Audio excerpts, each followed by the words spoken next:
มวยเมืองพุทธทองอยู่มุมสีแดงเขาจะได้ปะเขาแย่ปุยนี่ไม่น้ำเด็ดเอาประกาศหาพญโฮมเด้อมาหาผู้สนใจเอาไม่ไปกินแม่เอาคือเมื่อกี้เอง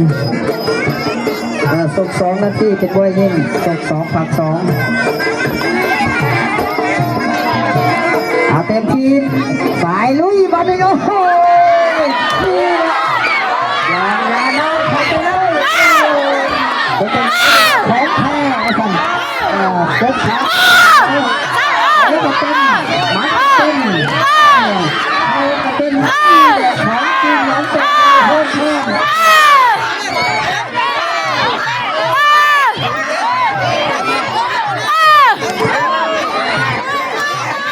เข้าไปเลยมีแขกดอกแต่สีดำโลทองสีส่งสีแดงส่งสีแดงน้องแต่ด้วยน้องแต่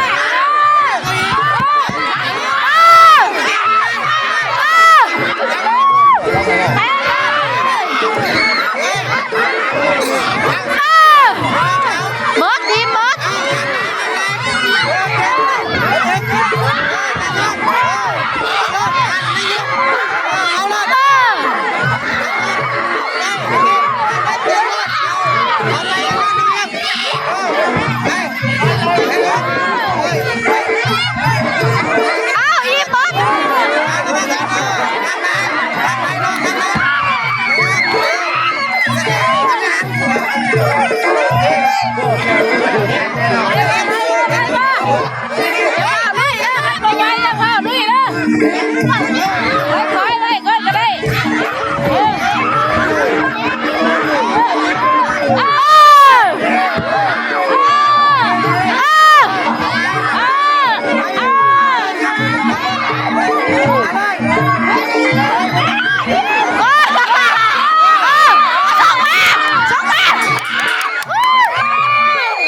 บรรจบที่นั่งเอาตาให้ลูกแม่แม่เป็นอะไรที่นั่งมันอยู่การบ้านห้องไว้ยิงกันมันสิเมินบ่ใช่นะออกมาเลยเขาบ่ใช่นะออกมาเลยมันเมินนะฮะมันเมินเดี๋ยวมันเมินสิเมินกันยานะไอ้เมินมันก็ลบแล้ว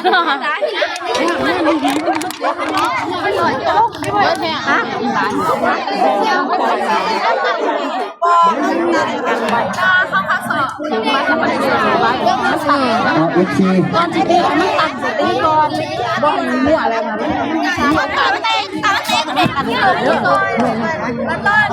คู่ที่13คู่ที่14เตรียมไปเลยเมื่อสอบมันหนักๆเลยหินตั้งพบกับซ้อนไส้หน่อยคู่นี้ไปกับขาแซกกีดน้องแต่ใหญ่คู่ที่14วันคู่ที่15บัตรหน้าจานพบกับดาวลุ่งเล็กทางเข้าไปกับ300,000เหลืออีก3คู่ป้า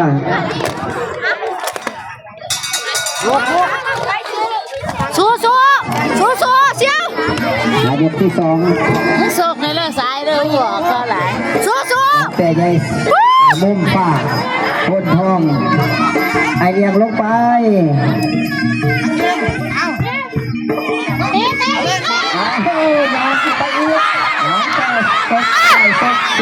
ต้นข้างกับต้นร่มเอาขึ้นโอ้โหนี่แหละพี่น้องของจริงก็ต้องไปส่งกันในตลาดเอาไปที่นี่แหน่บอมี่ออมเมอร์แห่ไปอยู่โอ้โหทีมงานแล้วแต่ก็ไปหลังจากตีมัดกันมาแล้วแต่ยังมีแฟนก็ไปขึ้นเลยหัวสวยแทงขึ้นมาหน่อยแต่ยังก็ไม่ร่มเพื่อนนี่แหละล็อกแขนไปโอ้อาจารย์กระพันอย่าไปกวดกระจับเลยเนอะโปรไฟล์แล้วกระจับจะไปกวดกระจับโปรแมนแล้วเข้าไปหยาดหลงลอยเข้าไปเลยคนทองน้องแบกกระสวดกันเดียว สวนอย่างเดียวสวนอย่างเดียว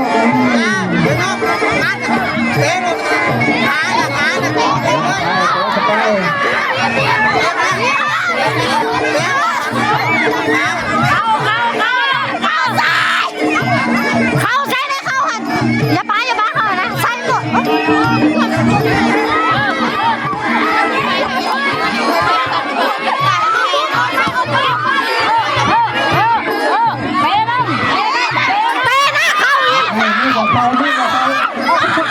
นี่ขึ้นยามันนับขาหลาย โอ้ยเข้านะ ออกมาหาเวทีปลายยกที่สองปลายยกที่สองยังเข้าไปยังเข้าไปยกที่สองเหลืออีกยกที่สามโอ้ขอเสียงปรบมือให้นะมวยผู้ชายเนี่ยอายเลยเนาะสิบชายไปเลยมวยชายเนี่ยสู้มวยยิ่งกว่าใดติดใจแล้วมาสั่งมวยผู้ยิ่ง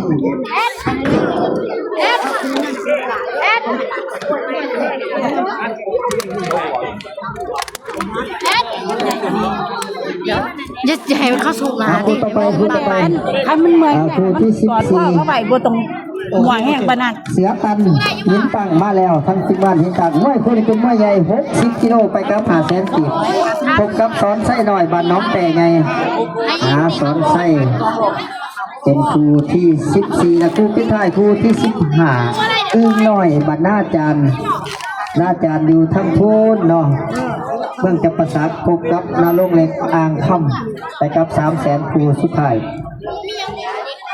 ตีเข่านี่เราอิ่มเข่าแน่นอนก็ยืนนั่นใส่โดด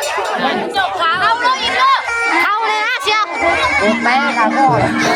ไม่ ที่มาสุดกันจริงเนาะ เข่าลูกสุดท้ายไอเลี้ยงลงไว้บอยยิงศก2 นาที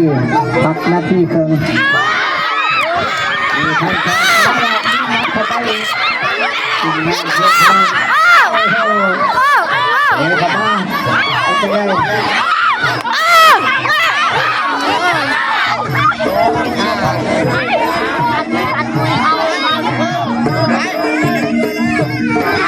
ไปเส้นได้ครับ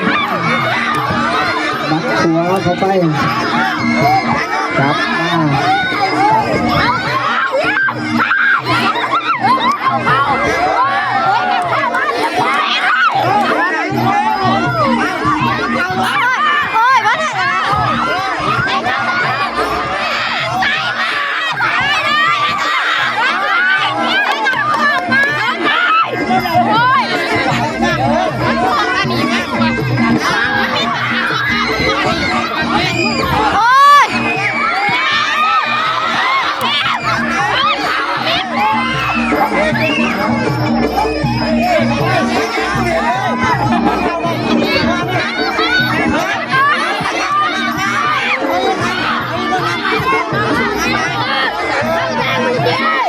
เดี๋ยวทั้งคู่มาสู้กันเต็มที่ทีมงานไฟแดงตัวพ่อแต่มายังพ่อมันได้ใจนี่แหละไม่ได้มาน้องแก่แล้วโอ้โหนี่แด